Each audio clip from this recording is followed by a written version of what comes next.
with the bacteria in the gut, they are our friends, but we have to keep them as our friends. And if they don't get looked after, then they can start to cause problems. And this is a particular issue for the older animal, where it becomes harder to regulate what happens in the gut. And then that very population that utilizes fiber and gives us so many benefits starts to attack the mucus in the gut. It starts to consume it, starts to damage the gut wall. Welcome to the Consult Room, the podcast where we explore the evolving world of modern pet care. I'm Dr Paul Manktelow, a UK veterinary surgeon with a deep passion for pet health and welfare. In each episode, I'll be exploring key issues, challenging perspectives, and offering expert insight and practical advice. Because ultimately, my mission is to improve the lives of pets and the people who love them. In today's episode, we're digging into a topic that's really sparked my interest recently, and that is fibre. Now, fibre might sound a little bit basic, but I've had a bit of a personal wake-up call. I added a fibre supplement to my own diet, and, I felt like I was already eating pretty well, but it's one of those supplements where I noticed an immediate improvement in my digestion and gut health. And because of that effect, I've since started trying a fibre supplement with my dog, Rodney.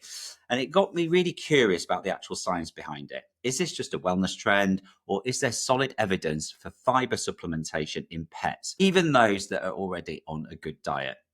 So to explore this properly, I'm joined by Ronan Fitzgerald, a vet who qualified from the Royal Veterinary College and spent years in both small animal and mixed practice before moving into the veterinary pharmaceutical industry. He's now a veterinary technical advisor at ADM Protexin and has developed a strong professional interest in the gut microbiome, especially as new discoveries seem to emerge almost daily. So together we're going to unpack the role of fibre in our pets' diets, when it helps, when it doesn't, and whether supplementing fibre is something we should all be thinking about a little bit more seriously. Ronan, welcome to the Consult Room. Thank you. It's a pleasure to be here. So to start us off, can you give us a quick explainer? Now, what is fibre from a pet nutrition perspective? Because I know there's terms like soluble, insoluble, and fermentable. So can you just explain it to us? Yeah, at the highest level, fiber is plant-derived complex carbohydrate. That's the high level.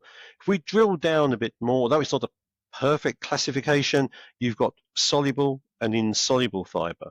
So soluble fiber will dissolve in water, whereas insoluble will not. Going on from that, perhaps what is even more useful is to think about fiber that is fermentable. Now, mammals do not have the wherewithal to digest fiber. But fortunately for us, the fellow travelers, the community of microorganisms that exist in our gut, 95% of which are bacteria, do. And that's important for us because we need the products that these bacteria produce. And so fermentable fiber is fiber that the bacteria can make use of. And it acts as a food source for those beneficial bacteria in the gut. So in effect, the fermentable fiber, the soluble fiber, is acting as a food source, is acting as a prebiotic. And is that where a lot of the health benefits come from for us, this sort of soluble fibre that's feeding the microbiome? I think if you scroll back to, say, the mid-50s, the perception of the usefulness of fiber was more on the physical aspect and therefore more on the insoluble fiber because it would bulk up the motions as they pass through the gut. It gives the gut something to actually, if you like, get hold of and move along, and would help with the consistency of the feces and bulk them up. So that, I think, was something that we were more aware of. But it's actually much more recently that we've become aware of the importance, not just of the insoluble fiber, because it is, but also in terms of the soluble fiber and what benefits that brings to the body. So they do different things, but they're both hugely important.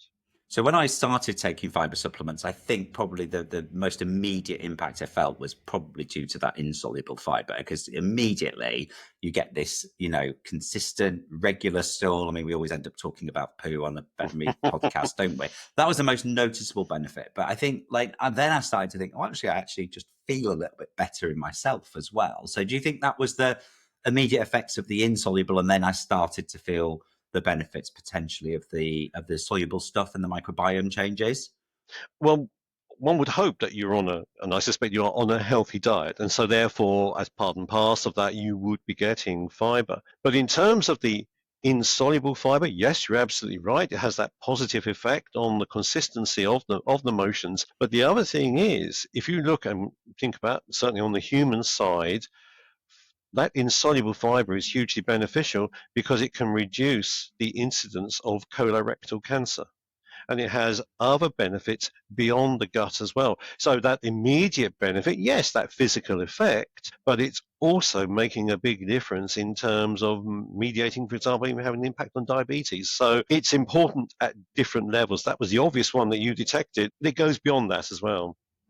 So we're going to focus a little bit on dogs and cats today, Mhm. but fiber obviously plays a major role in herbivores and species like rabbits, where it's absolutely critical. So can you just talk us through those species and why they absolutely need fiber in the diet?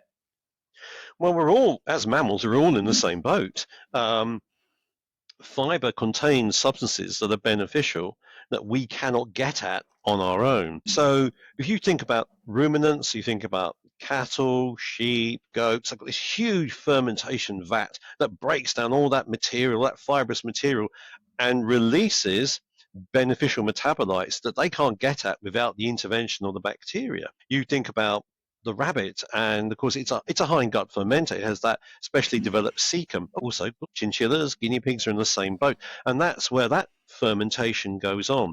And of course, we know with rabbits that they will remove a lot of the good from the fiber, so volatile fatty acids can be absorbed from the colon, and of course, they can't get everything. And of course, as we know, they produce cecotrophs, night feces, and they consume those at night, and they get those other nutrients, the vitamins, the minerals, and nutrients from eating that poo at night. But even from our point of view, we have a need for fiber as well. And so we don't have a specialized structure like the rumen or the modified cecum, but we need it. And horses are hind gut fermenters in effect as well, but more of that happens in the colon. But whether it's a cow, a rabbit, or a cat or a dog, we all benefit from the or from. So if we're looking specifically at cats and dogs, what are sort of the key differences in how they sort of respond to fiber? Because we don't, as you say, we don't have in those species, we don't have these structures, do we? Like the rumen or the cecum, that are big sort of fermenting vats. But in dogs and cats, how does fiber sort of work in their gastrointestinal system? So in terms of, again, we come back to that, shall we say, that physical effect, fiber can decrease the rate of gastric emptying, make the stomach feel more full, and decrease the movement of material down the gut. And of course, then what that can do is impact on appetite, can make the animal feel full. It's called satiety, that feeling of being full. When the fiber gets down along the small intestine, there isn't much digestion that takes place there. But when you get to the ileum, that's the last part of the small intestine, and into the large intestine, that's where the digestion really takes place. So if you think in terms of what happens there, you've got this population of bacteria, mainly bacteria, and they will utilize the fiber. We have become codependent on the bacteria.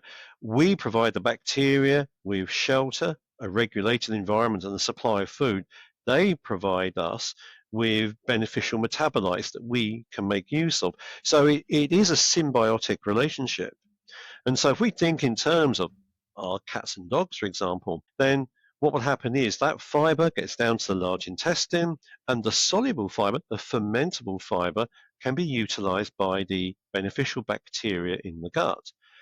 One of the key things that happens then is short-chain fatty acids are produced.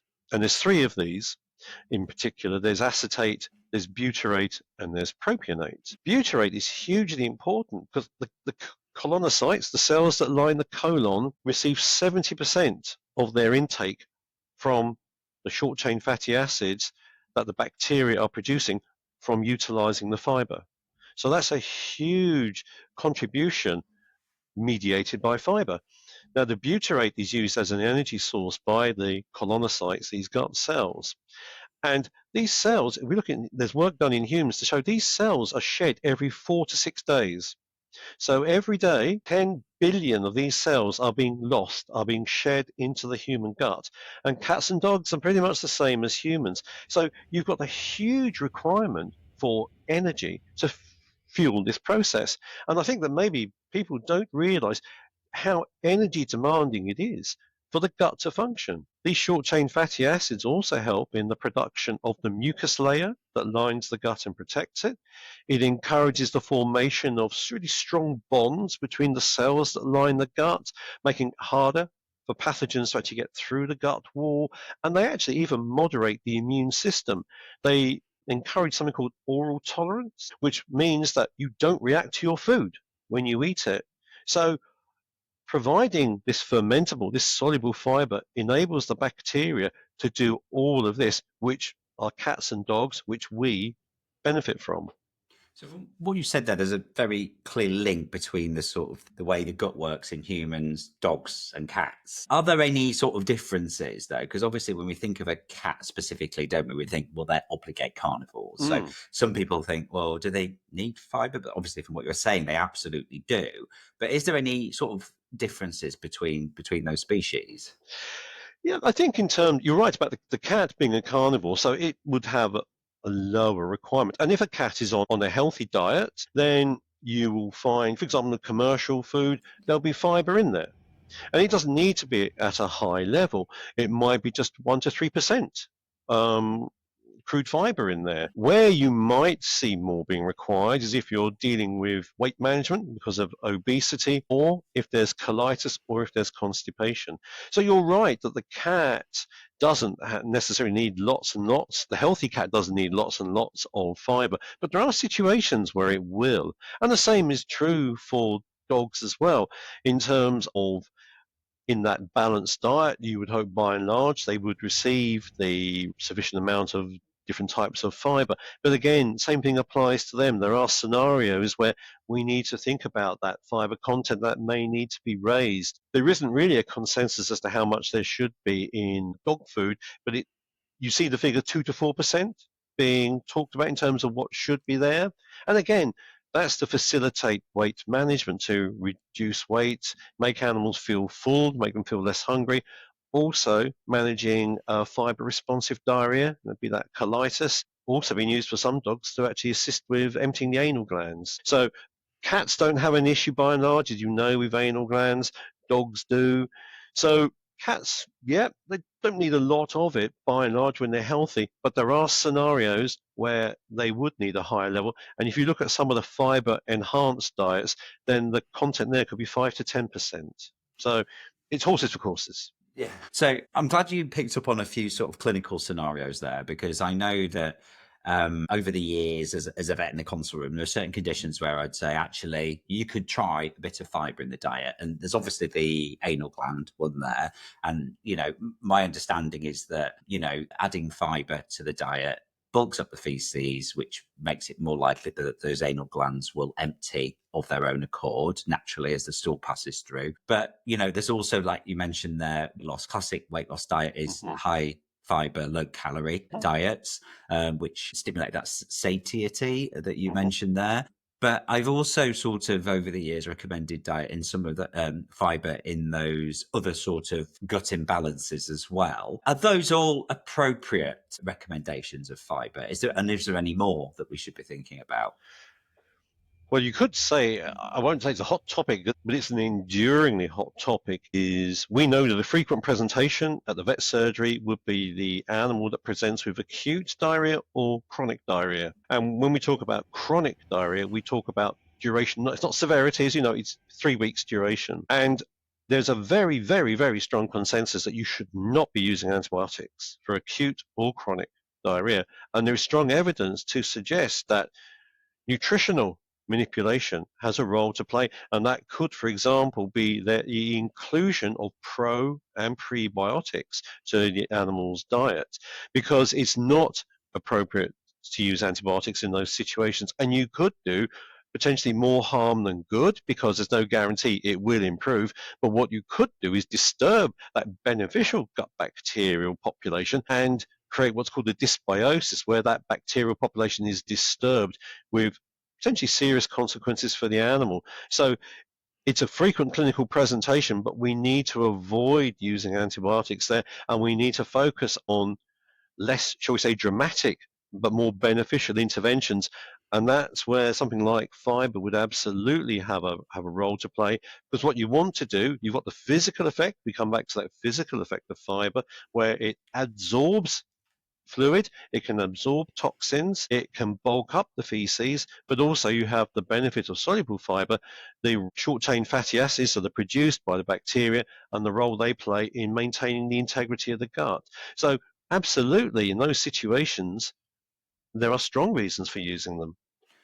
Could you just explain the difference between prebiotics, probiotics, and I think there's another one, isn't there? There's postbiotics. And postbiotics, Postbiotics, yeah. Because they are the terms that are becoming increasingly used, and even I sometimes get a little bit confused about what they mean.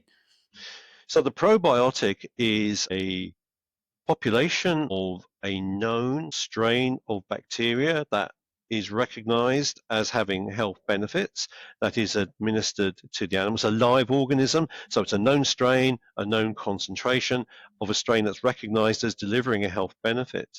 The prebiotic is actually, in effect, a food source for the beneficial bacteria in the gut. The postbiotic is an inactivated, killed bacterial population that can still deliver a beneficial effect to the animal. Now, one of the things, the postbiotics are a more recent introduction, but it's one of those things that, although they're inactivated, they can still deliver a beneficial effect, but it also makes it easier to handle them, because you'll appreciate if you're putting a probiotic into a food, you don't want to damage the bacteria. Here, we're using strains that are known to deliver an effect, even if they've been inactivated. So, and yes, you're absolutely right. There are products, and we market products that contain all three, and they're bringing different benefits to support the gut and the population within the gut. So we've talked about a few sort of clinical applications of fiber, but I just wondered, what makes a fiber product clinically useful versus something that just sounds good on paper? Are there certain ingredients in there or formulations that sort of give you more confidence? Yes, if you look at pet foods, for example, in this country, one of the things you'll find in there will be something called fructooligosaccharides, which is derived from fiber. You get it from a variety of plants. It's a good source of fiber. You also find inulin is used, and that's derived from chicory. It's a good source. Psyllium is a very good source of fiber, and that's derived from a plant called plantago. And there's also pea bran. So there are sources of fiber or types of fiber out there. If you see those, you think, actually, that's a good fiber. That's a good quality one. And fiber's present in lots of different things. If, for example, you were in a situation where you were preparing a home cooked diet and you were thinking, what do I use there? Then things like carrots, cabbage, broccoli, green beans, Brussels sprouts, they're all good natural sources of fiber. If you were to use those, what you would do is no seasoning, gently cook them, chop them up into bite-sized pieces, and you'd mix those in with your home-cooked diet. Tremendous source of fiber. And the other thing is taking that one step further. You could use things like green beans or broccoli or carrots as a healthy treat. Instead of giving human tidbits or an energy-dense treat, they're great. You get the best of both worlds. They're low in calories, they're high in fiber, and it's good for the animal. Rodney loves a carrot when I'm cooking. Well, there we go. Preaching to the converted. As soon as he hears me chopping anything on the chopping board, he comes right up and expects a little carrot. So it's really reassuring to hear there that all those good sources of fibre, because I think from a personal perspective, I do add those into Rodney's food, but I also eat a lot of them myself. But it did make me wonder if I am eating those things. And then I'm also, this is a personal question rather than a veterinary one, but I'm also taking a fibre supplement, and the one that I'm taking does have psyllium husk and inulin in it. So that's, again, reassuring. Is there a risk of sort of overdoing it with fibre? And if there is, what are the consequences of that? How would I know?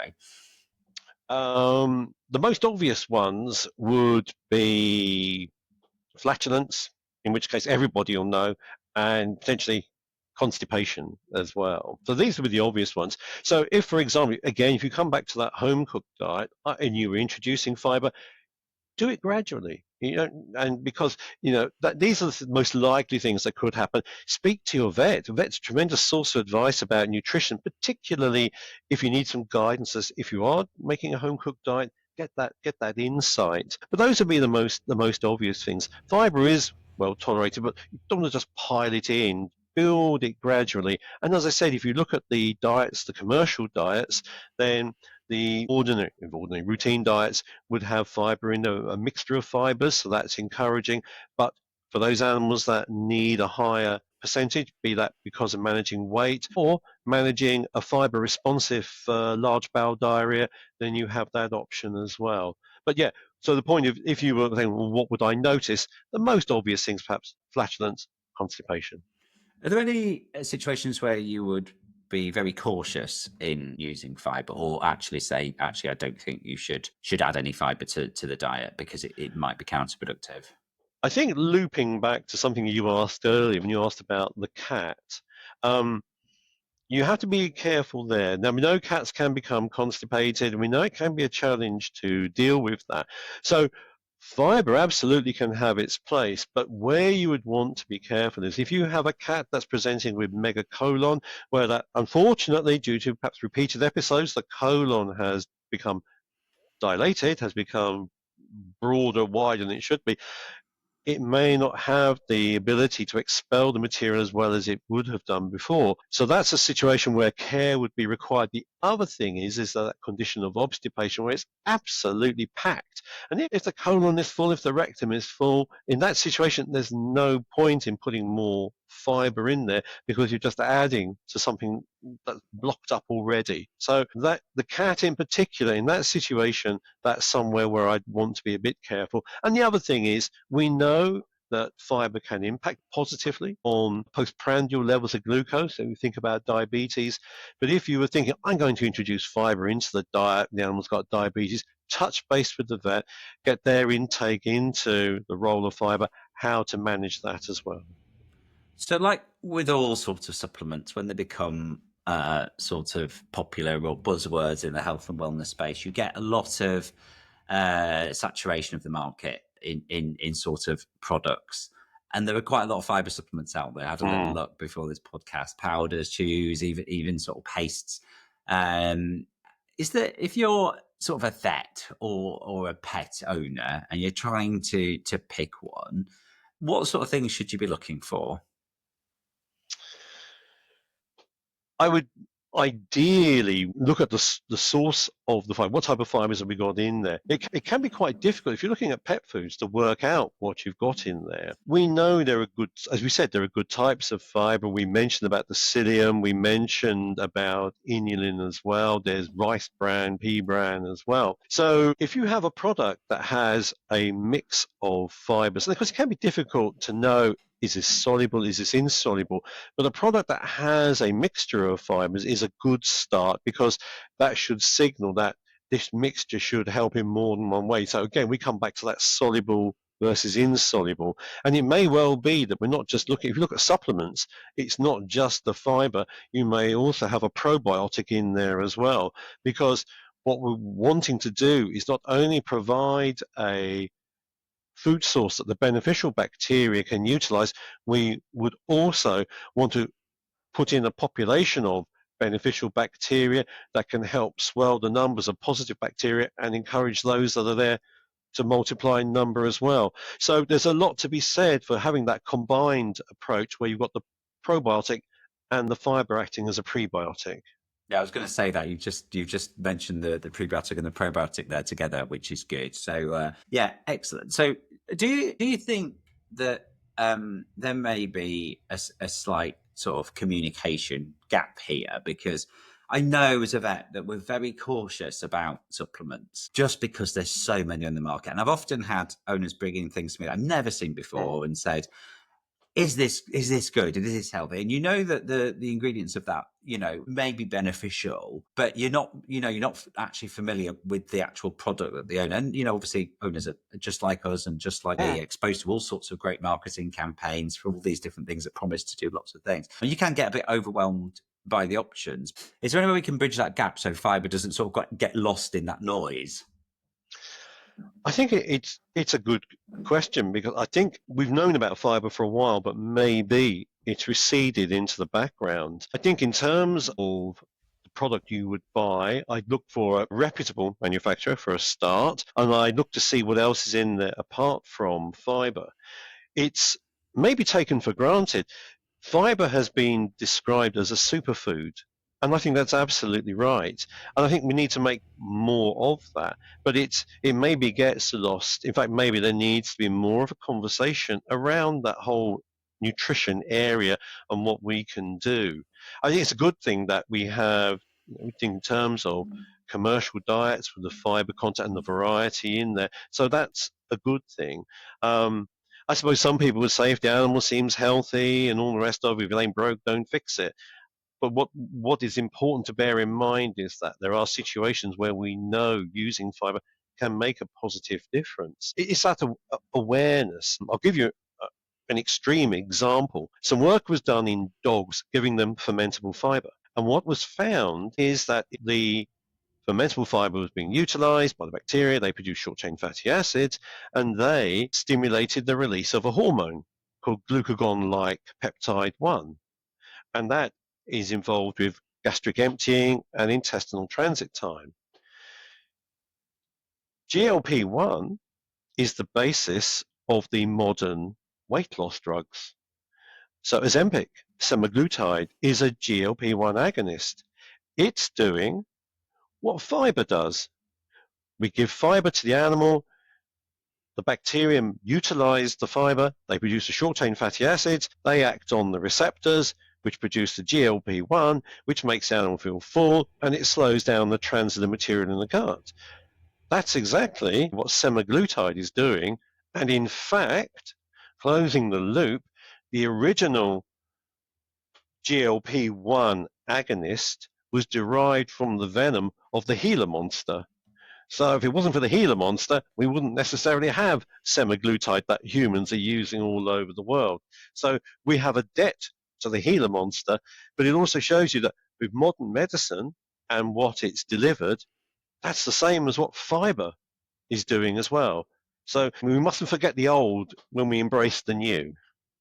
That's really, really fascinating. And it feels like if we know that could happen in our normal sort of physiology with fiber supplementation, it just feels a little bit of a healthier way of managing weight potentially than going towards some of these weight loss injections, which I know are very, very popular at the moment. And I was just wondering in that space, and this may be something that you're not aware of, but whether or not there is any sort of ambition to create these sorts of weight loss injections for pets, because I know that there is a obesity problem in our pet population, but just knowing what I just heard there about this natural way of creating these compounds, whether that will be a much better story. I think that it would be surprising if, excuse me, companies weren't looking at that, because if you could modify the consumption of food, you could modify, you could bring about weight loss with relatively few side effects, that would be a good thing. Now, the thing is, we also know this is a bit of a controversial topic, because if we're trying to get weight off of obese animals, there's a discussion in that space, as we know, that we don't want them to get to that situation. However, bearing in mind that that first ever medicine drug was derived from the venom of the Gila monster, a naturally occurring substance, and that we produce that. And there's another hormone as well called, I think it's P, and they do that same thing. They make you feel full. They slow down the passage of food through the gut. So I'm sure there'll be companies looking at that at the moment. And I can understand certainly the rationale. Yeah, I mean, it opens up a real ethical debate there, doesn't it? Because ultimately, we are the ones that feed our pets, and there should be an element of sort of control there. Indeed. So yeah, it'd be an interesting space to watch, I think. Indeed. So if there is one key message that you'd want sort of pet owners or vets to take away about fibre, what would it be? I think it is a superfood. I think that it certainly has its place in nutrition, and I think that one should be mindful of the benefits it brings. And I don't know what she did, but there was, I think, an American called Sherry Davis, and she said, the road to, hang on, I have to get this wording right now. Sorry, can I do this again? Yeah, I have to do it again. Was it the road to good health? The road to health. Yeah. Right. Yeah. So there's an American called Sherry A. Davis, and she said that the road to health is paved with good intestines. And I think it's right. And I think fibre has a major part to play in that. I love that quote. That's definitely the takeaway quote for the day. The road to health is paved with good intestines. Well, final question for my own dog, Rodney, who is on a good diet. Is there additional health benefits for me to supplement his diet with fibre? And is there a risk of me overdoing it? We certainly recognise the benefits of fibre, both in terms of that physical sense and also, as we've discovered in the past 9 years, the role that the soluble fibre plays in terms of supporting the gut. Because that's one of the things is it's not just about Rodney, it's about the 100 trillion organisms in and on Rodney that we think about. And these are codependent. With the bacteria in the gut, they are our friends, but we have to keep them as our friends. And if they don't get looked after, then they can start to cause problems. And this is a particular issue for the older animal, where it becomes harder to regulate what happens in the gut. And then that very population that utilizes fiber and gives us so many benefits starts to attack the mucus in the gut. It starts to consume it, starts to damage the gut wall.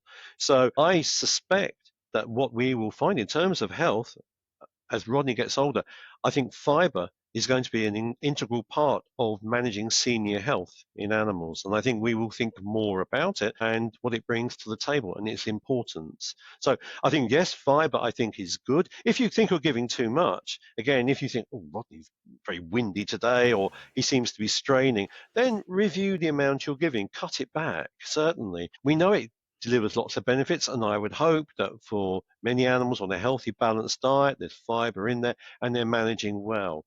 But for those animals where maybe, as we said, if it's weight loss or it's perhaps there's an issue with diarrhea or there's an issue with even, it helps with constipation as well, or anal glands, then certainly it's something to utilize. And you can increase the dose, decrease the dose, stop that. So you have control over it. And that's the good thing. It's something that you can manage. And it's something that the body has evolved to require as well. It's evolution really at work. So yes. I think for me, all that good stuff that's going on inside, you mentioned there are trillions of bacteria that really support the microbiome and the gut health.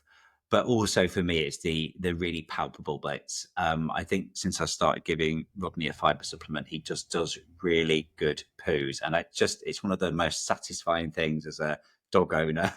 It sounds really strange, but you're having to put your dog's poo up and it's a good poo. Yeah. And that you're glad of that. It's all right in the world, I think, when Rodney does a good poo. Yeah. I knew we'd talk about poo at some point. You have to. Ronan, I just found this really, really interesting. I've just got one final question for you because I found the field of work that you're doing really fascinating. But I do ask this to all my guests. So is there a pet or a person that has inspired you in your work? Who are they and how have they inspired you? I think it's a group of people.